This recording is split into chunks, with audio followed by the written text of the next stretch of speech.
Salam, hər vaxtınız xeyir olsun dəyərli izləyicilərimiz, xoş gördük sizləri. Məşdə Kanal Marketin yaxınlığında belə bir obyekt icarəyə verilir. 170 kvadratdır. Qiymət aylığı 1000 manatdır. İnşallah giriş içərisində təqdim edək sizlərə.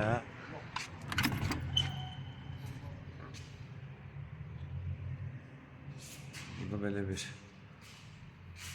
2 dənə demək var ki, zal var, böyük bir zaldır.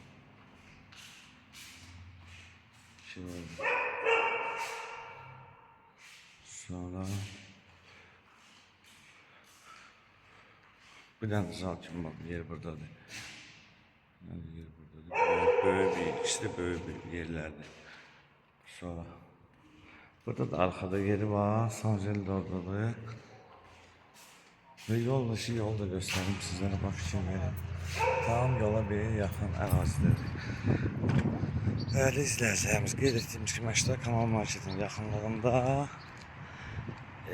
bak belə bir obyekt icarəyə verilir. 170 kvadrat, aylığı 1000 manat. Və səhifəmiz izləyici Məşdə əmlak əməkdaşları rəhbərliyi sizlərdən təşəkkür ederim.